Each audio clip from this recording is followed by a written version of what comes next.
All right, we're going to continue our discussion about GD&T inspection. I left off the last video a little bit early. There was one more point I wanted to make about form error, in particular cylindricity, and it had to do with the flange part. And when you take a look at the print, there's the ID was at 0.317 plus or minus 1. It has a cylindricity requirement of 2 thousandths, which is essentially plus or minus 1. It's a little redundant. But how would you inspect that? I neglected to cover that before the last video, and it's not so straightforward, I think. The tolerance is so tight, you can't really use a caliper, can't use a telescope gauge, a small hole gauge. You could maybe use a 3-point hole mic if you could get one really small. But the best tool for the job is the pin gauge, as I've said. So how you would do this is you would grab the go size 316 and you would put it in, and you would grab the no go size a 319, and it wouldn't go. And as long as that passed, you're verifying your go size goes and your no go doesn't go. Well, that's a 2 thousandths difference, right? The way this is toleranced. So that satisfies the cylindricity requirement. But let's say you didn't have that plus or minus 1. Let's just say you had a cylindricity requirement. And what you could do is you could grab all your pin gauges and you would stick the pins in one after the other until you found the size that goes all the way through, and then you find the next size stops. Maybe it stops about halfway, doesn't quite poke through. So you have your go size. Our go size is 316.5. And I don't have the whole set here, unfortunately, but I can try to simulate what would happen. You stick your 317 in, and it goes part of the way, and it stops that far. And then you stick your 318 in, and it doesn't go quite as far. It's much further down in the hole. And your 319 is much further down in the hole, but it does start. So if 319 starts and 316.5 goes all the way through, what does that tell you? That tells you you have a taper issue. And that's a cylindricity issue as well as a taper issue. So 316.5 to 319 is 2.5 thousandths. So that's just barely out of our spec, our 2 thousandths spec. And that's a very easy way to do it with internal diameters. Pin gauges, just keep checking them in. Now I got very, a very good part here. The one pin goes and the no-go doesn't even start at all. So I only have the one size that goes in smoothly. The next size up doesn't go at all. So I have very little form error on this part. But that's how you would do it on other parts that may have larger form error. So we're going to keep rolling. We're going to keep doing. We're going to do runout, and we can work with this part going forward. Actually, we'll do this one second. We'll look at the runout of the shaft. That'll be a little easier to start with.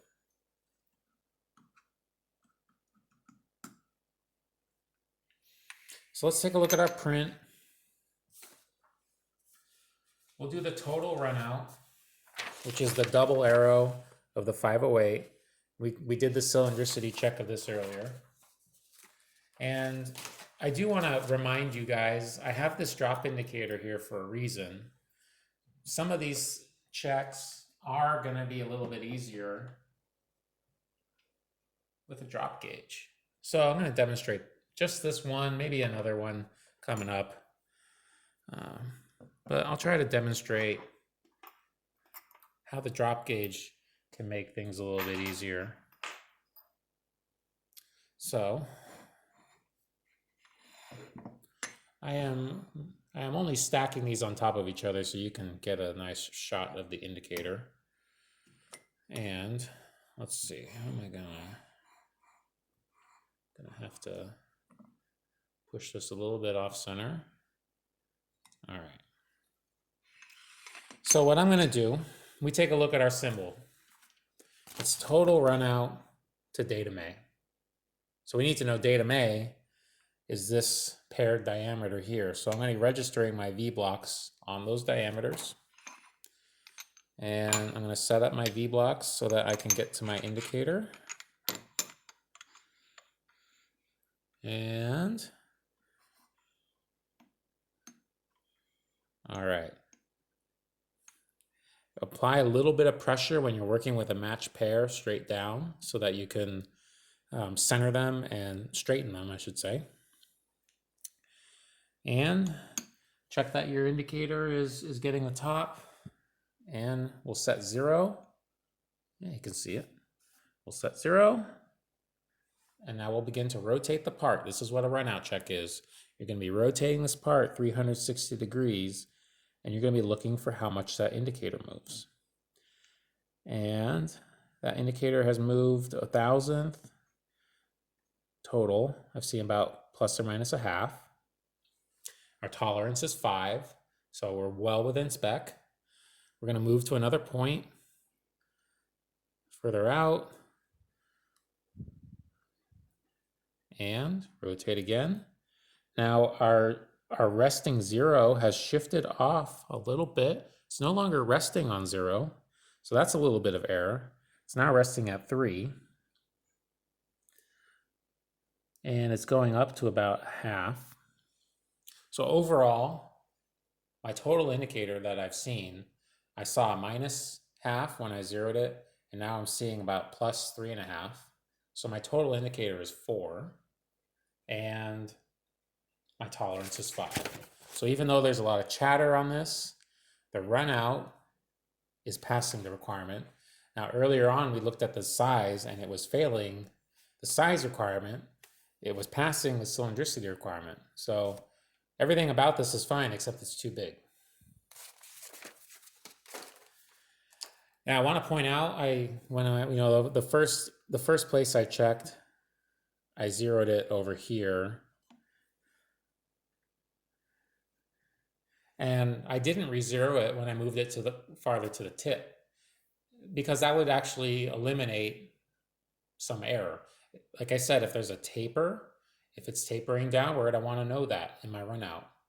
If it's bent and I re-zero it when I move, well, you're hiding some of that error. So taper, again, it can be straight, but that's a runout issue as well, unless there's supposed to be a taper there, all right? But there's not, so it should show up as runout. Now we're going to move on to the next one.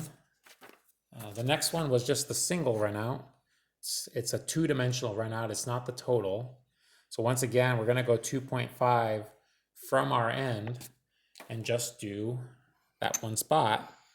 And I'm going to use the drop indicator again so that you guys can see, it can be a fairly useful tool in many of these applications. So I've got it on my dot there. I'm going to zero this out, and I'm going to rotate it around, and it's dead on. It's barely moving, 1 or 2 tenths, maybe a half now. Almost no error, and we were allowed 3. So one of the applications, why would somebody choose total runout or just runout, right? Total runout or runout. Most of the times you probably should choose total runout because you care about the entire diameter.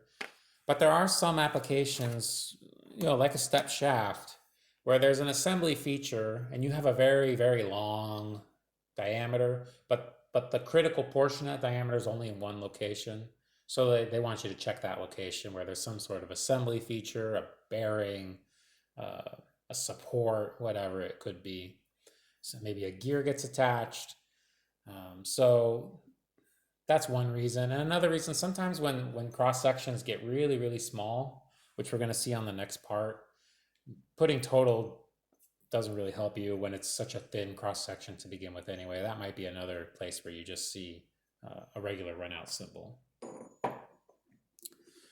So we're going to set aside our drop indicator.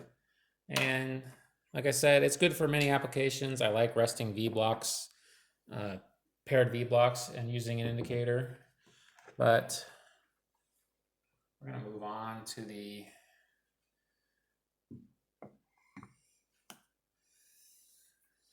back to the test indicator. It's going to be a little bit easier to work with. And we're going to move on to the flange. We're going to do a couple of runout checks on the flange. So that's PM04. And let's look at our datums. So let's find our datum. Our datum is the ID. It's the internal diameter. So what I'm going to do is I'm going to clamp a pin down and rest my part on that datum. That way I'm simulating what the print wants and I'm getting a very stable setup. So clamp you down. Oh, there we go. It's not rocking. Check for stability. And now let's look at what runouts we're talking about. First one I think I'll measure is the outside diameter 627, running out 3/1000 to B. So I've got my pin gauge on datum B, my part rests on my pin gauge. So I'm pretty much set up for a direct measurement.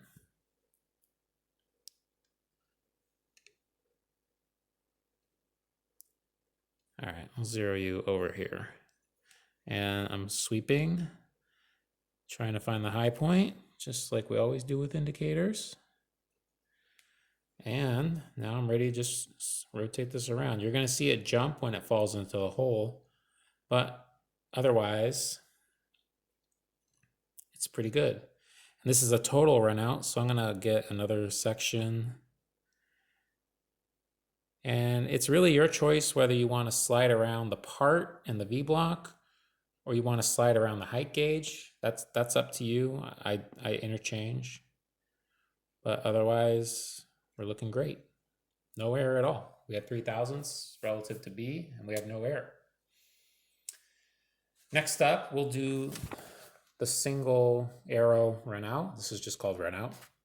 5/1000 relative to datum B. Datum B is our through hole. So all I've got to do is raise up my indicator and again, sweep and find zero. Find the high point, set zero, and spin. And I gotta be very careful. So I'm gonna weight this down a little bit. You've probably seen me do this in some of the other videos. And I'm spinning around and I'm seeing almost no error. So this part was made pretty good precision on some sort of lathe, I would assume. Very little indicator movement. So we're looking good there. If you want to see, you know what, I definitely should show you what a test indicator looks like on the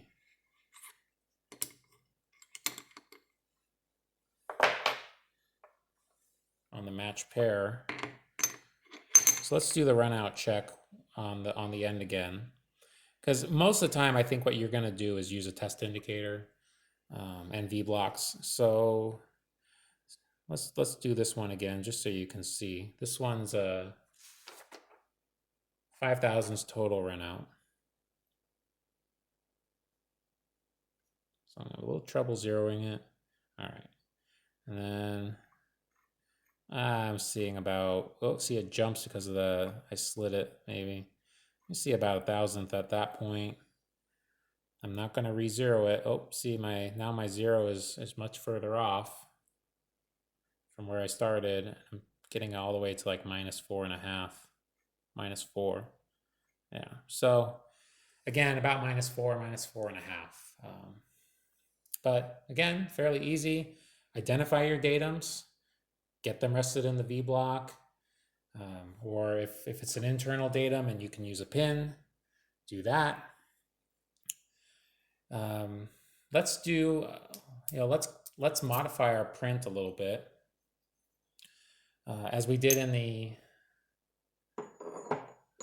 surface plate videos. Let's talk about,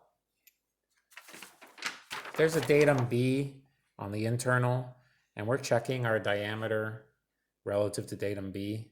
But what happens if you flip that? What if the diameter on the outside is the datum and the internal diameter is what you want to check to? Let's just flip the tolerance and the diameter, the tolerance and the datum, and show you what that would look like, because that will happen a lot as well. So my datum will say is on the outside, and we will just try to sneak the indicator onto the inside to measure the runout that way. And what I'm going to have to do is sweep, find the low point. You see where that inflection point changes. And now I have to very carefully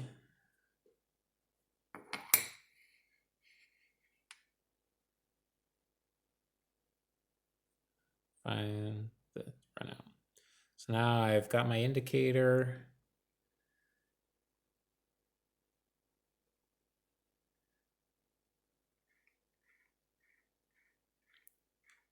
On the inside, and my datum, we've said for this sake of this argument, is on the outside. And that's how you would do a runout check from an outside to an inside.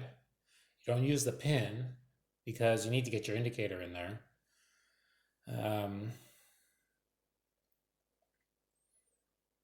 There's some applications where you can stick a pin in, and with the datum on the outside and the pin on the inside, what you can do is sweep the location and then rotate the whole physical fixture 90 degrees, pin and all, and check the next location. And make sure the pin isn't sliding around loose in there. Usually when you get the tightest pin in there, there's enough friction to hold it in place. And if there's a problem, you'll still see it.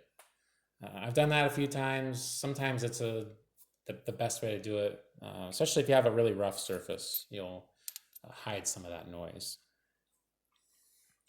So let's continue on. I think we've covered runout fairly well. We'll take a look at the next set of symbols.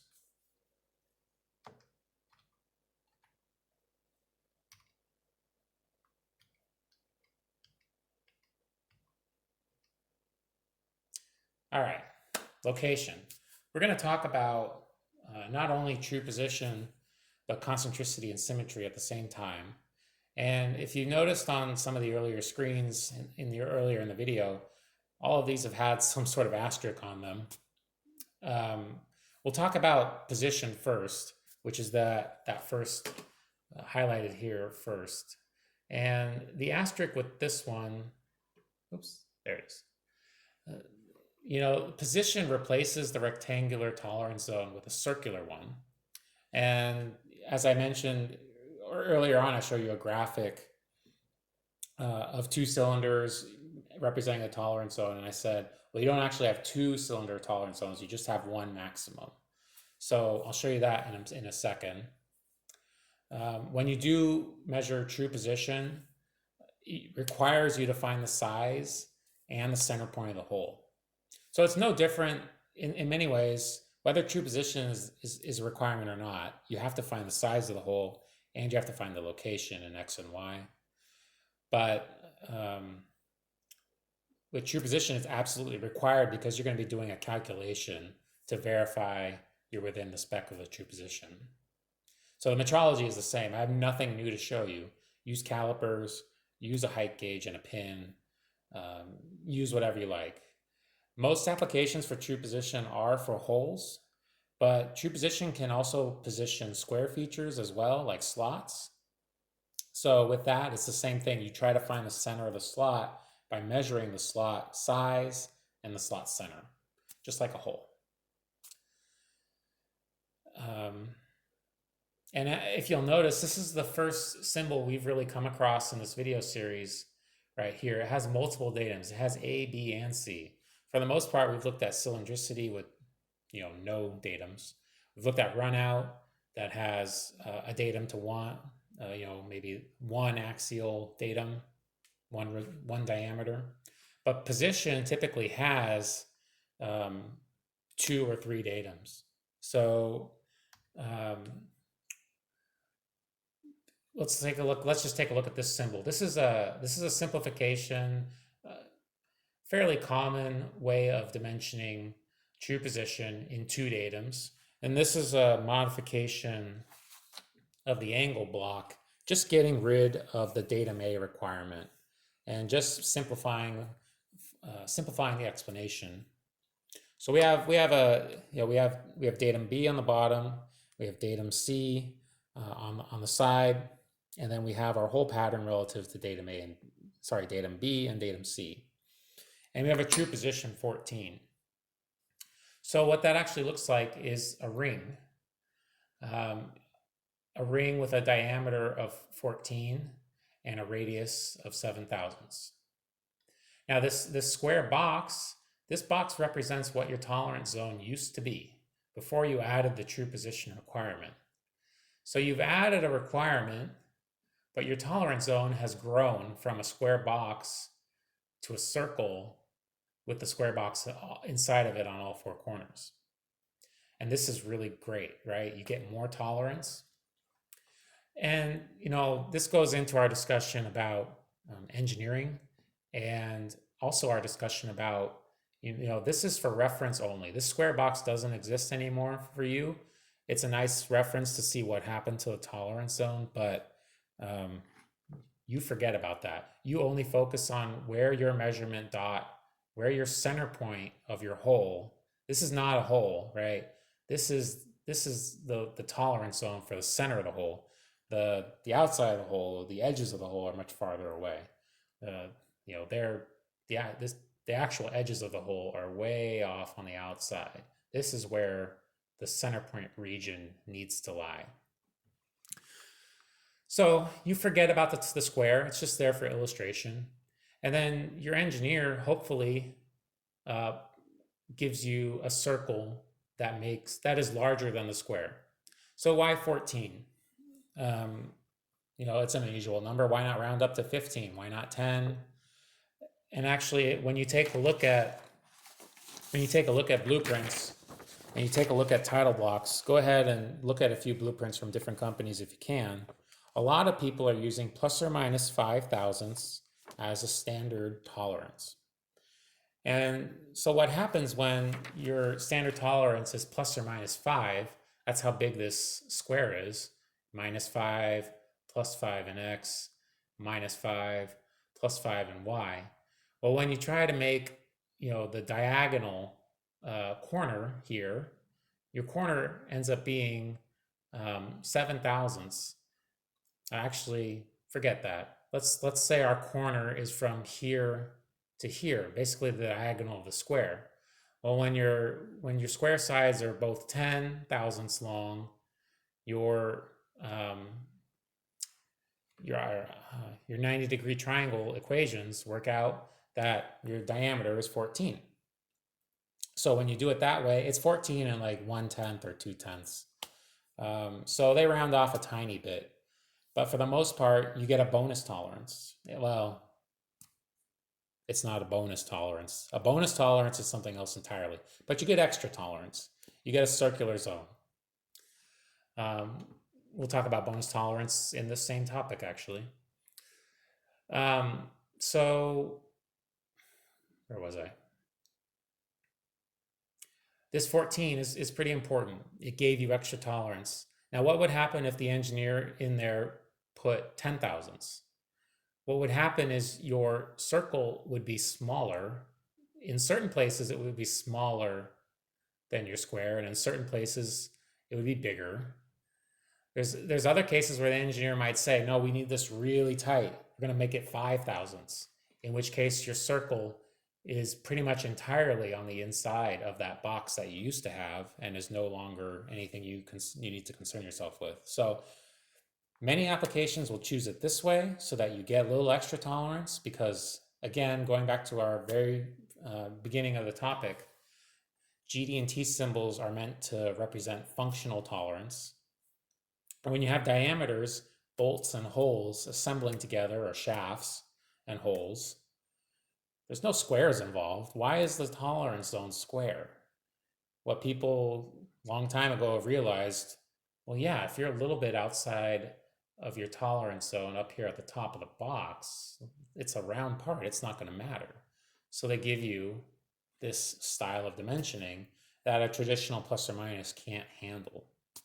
So this is good for you. Most of the time, true position is going to help you. Sometimes it's going to restrict you. So keep that in mind when you look at your numbers. Think about, am I getting extra or am I losing something? So, before we move on, I want to talk about this modifier, especially in context to true position. So I mentioned we would talk about modifiers a little bit. So when you're talking about true position, modifiers come into play a lot. You have something called least material condition and maximum material condition. So it'll be a circular M for maximum and a circular L for least. And essentially, think about a shaft. All right, and we're going to apply a true position tolerance to one of these diameters. Well, what is the least material condition? The least material condition is the smallest diameter shaft, and the maximum material condition is the largest diameter shaft. Now let's think about our angle block and our large through hole, or even our hole that is actually called out as true position. What's the least material condition for a hole? It's the largest hole. And the maximum material condition is the smallest hole. So what engineers do to help with designs is they realize, hey, we've got clearance. So sometimes if diameters are made large but off location, the fact that they're large means whatever shaft needs to go in there will still fit with the clearances we want. So what the engineers will do is they'll say, okay, we'll put a maximum material modifier, and what that will mean is this tolerance applies at the maximum material condition. But if you can get to the least material condition, you'll get a bonus. You'll get extra tolerance. You're going to make a bigger hole, so you get a bigger positional tolerance. So, let's get back to where we were. So when you get that bonus tolerance, this circle grows. And this is mostly applied to shafts that really need to assemble. They'll get that bonus tolerance applied, but it's more often applied to holes because we do a lot more holes that have bolt assemblies and get a little bonus tolerance or something like that. So you'll see it a lot more on holes. It does complicate things a little bit. You don't necessarily need it, right? You don't need the bonus tolerance if you make the part correct without it. And I'm gonna record a video of a tool that I've created that will calculate the tolerance zone, where you are in relation to it, and how the least and the maximum material condition play out. But that's going to be a much longer topic than I can do in this video right now. So we're going to separate that one out, just talk about true position. So check that one out if you want more context on true position and bonus tolerance. But that's a quick breakdown of it. Now we're going to briefly talk about concentricity and symmetry. And we're going to start off by saying, if you're going by the latest standard of Y14.5, released in 2018, well, these two symbols have been redacted, made obsolete, no longer in service, however you want to say it. There's an official term, I can't remember. But essentially, from now on, you should be using the position symbol. Concentricity and symmetry were pretty much redundant to position, not only in how you define the design, but also how you inspect it. When you're going to measure a concentricity or a symmetry, you're going to basically measure the position of it. Now, there's one caveat. It's kind of accepted industry standard that over the many decades of GD&T, concentricity has been applied to diameters, and you cannot measure concentricity with one indicator. As I have shown here, this is how you would actually need to measure concentricity. You would need to set up an indicator on both sides of a diameter and measure the TIR difference, basically. And the reason for that comes down to the fundamentals of concentricity definition and runout definition. And the difference is concentricity is a restriction or requirement for the center line of a diameter, and runout is the requirement for the surface of a diameter. And so what people have,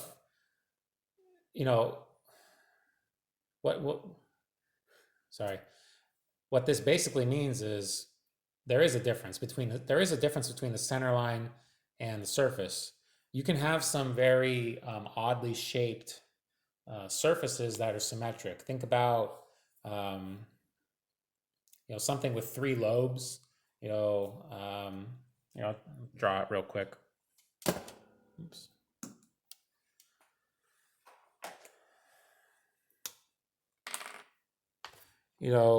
We think of concentricity runout really being affected by circles and diameters. So this is the center line, this is the surface. To do a runout check, we'll drop an indicator up here and measure it. But we can't get indicators on a center line. There's no way to do that. So there are some shapes which I will attempt to draw. Assuming I did a very good job symmetrically drawing this, if you tried to do a runout check of this, it would be off center. And if you did a concentricity check, well, this void and this extension pushes maybe the exaggerated center point here, and the exaggerated center point here, and the exaggerated center point here, because this is an odd shaped drawing.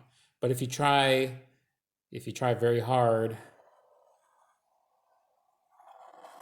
and draw, I am failing miserably. If you try to draw this symmetrically, no matter what distance you take across this direction or across the low points, it's perfectly symmetric. So again, you're going to see a lot of indicator movement on the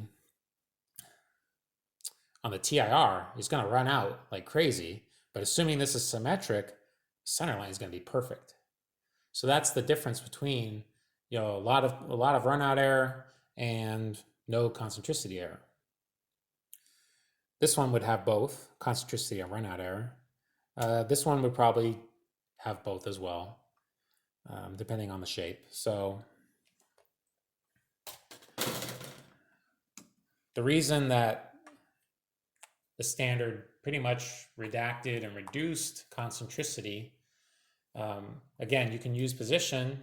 And I'm also going to let you know, since a lot of the times it's been applied to diameters and measured with an indicator, well, that's a runout check. So a lot of the checks for the last decades or so that people were doing runout checks to verify concentricity. And that's just how it's been for a very long time, and how engineers have been putting concentricity, and then somebody else goes to measure it with a single indicator, and it's fine. Setting up two indicators, that is a lot of work. It requires a special fixture to get them perfectly online. And then you got to move it when you have total, you got to move it to different places. It's really specialized equipment or a lot of effort to do it. And what are you doing? You're measuring the surface with two indicators.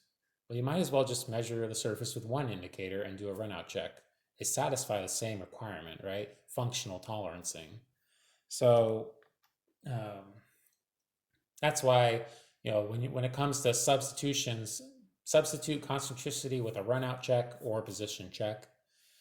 Now, if you're looking at a print and it's from an older revision of the standard and it's got these old symbols on them, you're probably going to, most likely, you should be checking the symbols using the rules of the old standard. Now, maybe your company will have a policy about that and updating prints or updating methods, but you need to have that discussion before you just change what you're doing, because it can have an effect as these symbols change definition over time. There's a reason. They're progressively moving towards more consistency, but each time you change something, it may change what you've done in the past. So hopefully, in the next 10 years or so, you see less and less of them. It makes things easier when there's fewer symbols. And, I'll say, one more thing about concentricity. You can measure concentricity with a CMM. So that's another way people have done it, because a CMM will calculate the center point based off of touching on the surface, but it can actually calculate a center point and how much it deviates along the length of the shaft. So that is another option for you. If you need to verify concentricity directly, the CMM pretty much going to be your only method right now. You're not going to see these double indicators set up and you're trying to, this one's minus 10 thousandths, this one's plus 15 thousandths. So what is that, 25 thousandths at this point? Or what's the difference? It's shifted more to the right than it is to the left. Maybe I even drew that wrong. That maybe doesn't even make any sense for all I know. I've never seen one. I've never used one. I've always set up an indicator and done a total runout check whenever I needed to do a concentricity check. So we're gonna jump into orientation now. So parallelism, perpendicularity, angularity, they're all essentially the same thing. They're all going to give you a tolerance zone that looks like our earlier image from the last video I did right here, where you're going to have, your nominal value, then you're going to have a plus zone that you're not allowed to cross this border, and you're going to have a minus zone where you're not allowed to cross this border. And looking at it, from the side, it would look like this. So they're all basically telling you the same thing.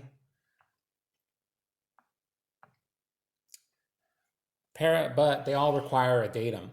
So the angle block is a great print for explaining this, because it has all three features on it.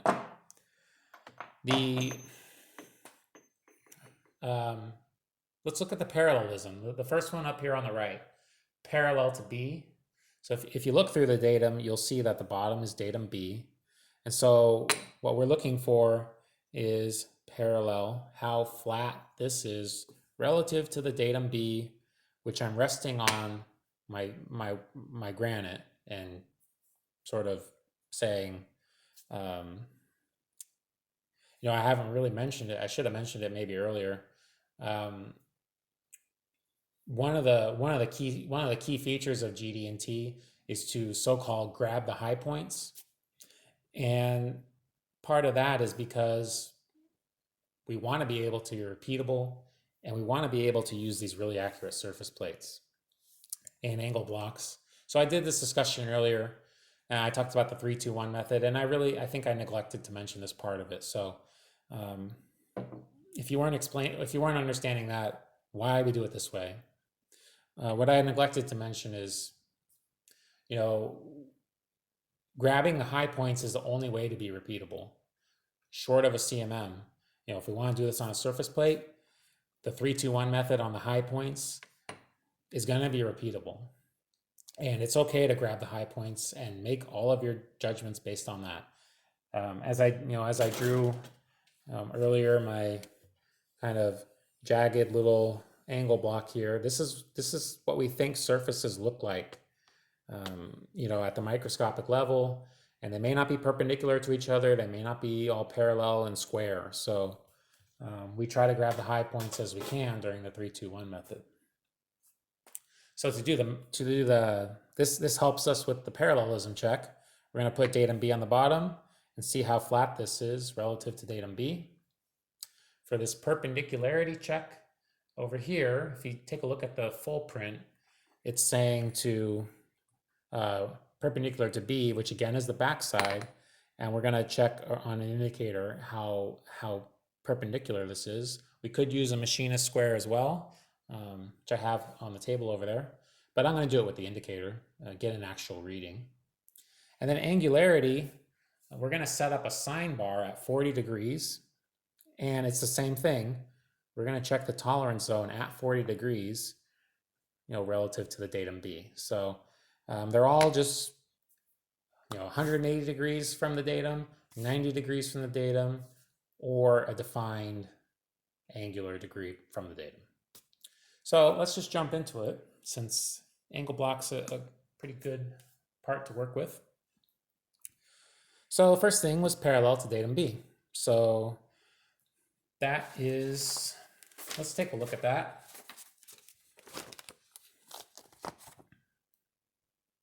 Parallel to datum B, and my height overall is 2.340.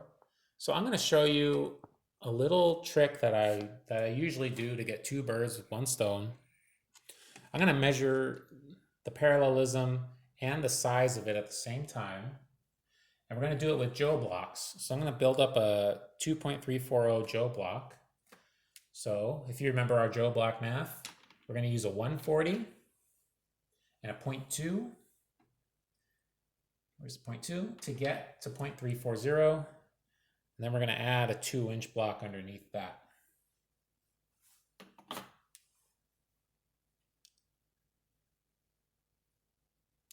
And we're just, sorry, put it on camera. We're doing our little cross method, slide it back and forth. And now we're going to do a transfer measurement, like we showed you in the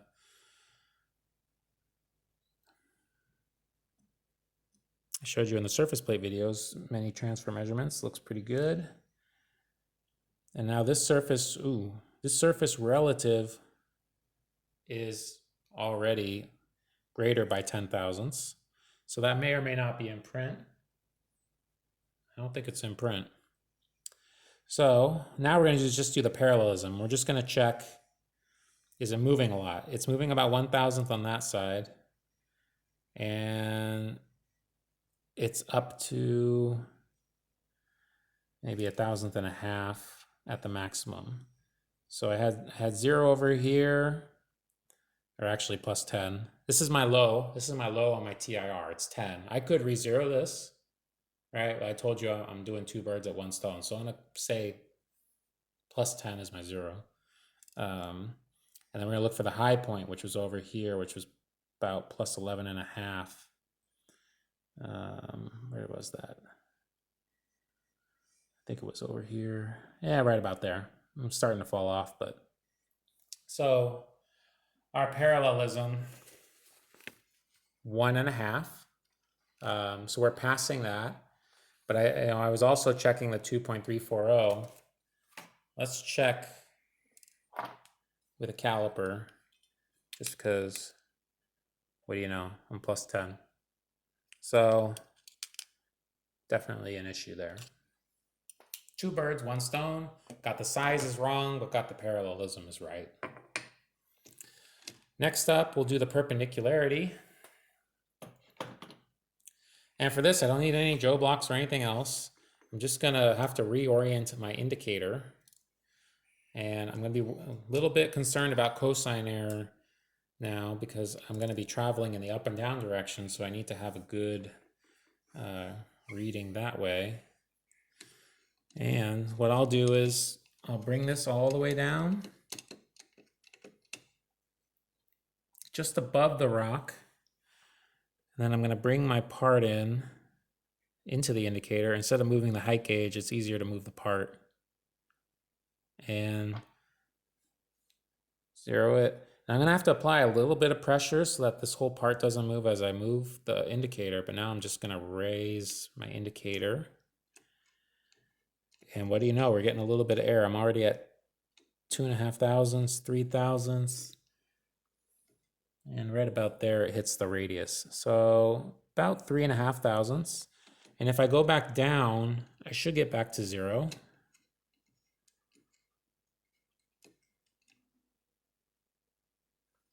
Back to 0. And I'll check another section of it. So I'll just slide over to another section.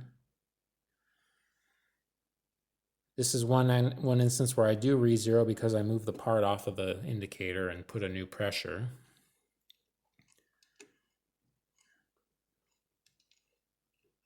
And so what looked perfectly perfectly perpendicular has about 3 to 3.5 thousandths of perpendicularity error. So, okay, that's cool.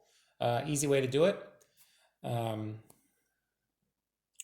I'm going to show you the wrong way to do this and why setting up with knowing your datums is really important, and setting up which one on the rock and understanding your call out. So somebody might look at this and say, okay, perpendicular to B within 5 thousandths. And instead of putting datum B on the rock, they're going to put datum C on the rock and run the indicator. So think about what might happen in this instance. Over about 2.5 inches, I had 3 thousandths of perpendicularity error. So what's going to happen when I go over the much larger 4-inch distance? I'm going to do the same check.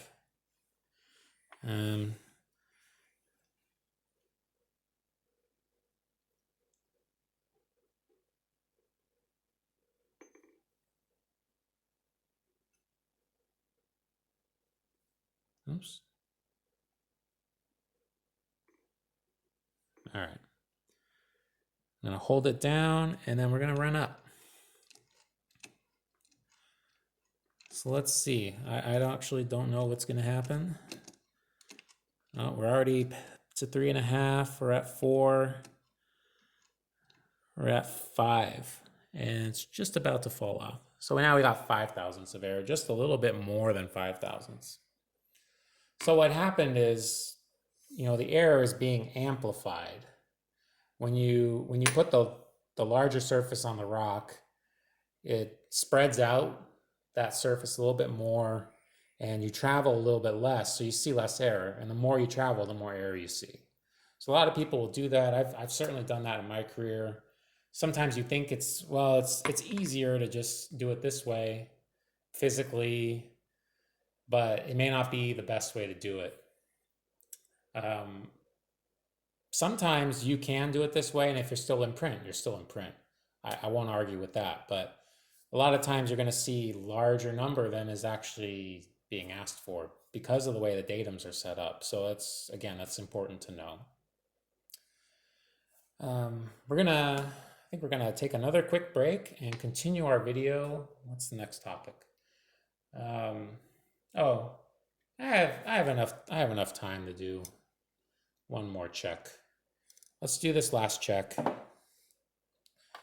Let's use some new parts. So we have 5 thousandths relative to A. And I'll show you a couple ways you can do this one too.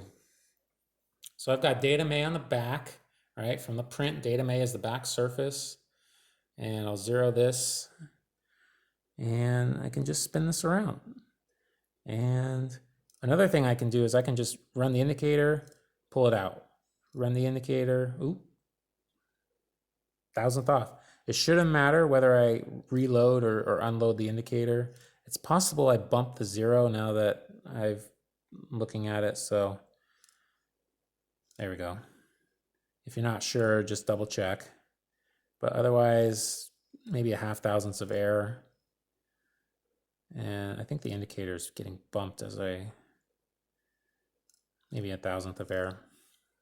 Another way you could do this, and this is again the wrong way to do it, but if you flip it over and now you run datum A, lo and behold, you see a little bit more error for the same exact reason with the perpendicularity check. You see a little bit more error in that movement. So again, you have more surface. It's resting on a smaller surface. So whatever imperfections are here, it's amplifying because it's on the smaller surface. So just keep that in mind. Try to read the prints, and hopefully the print has been set up in a way that makes sense for the part function so you can verify everything's going to work. So we'll take a break and we'll close up with some rules and some final thoughts. So thank you for watching. Be right back.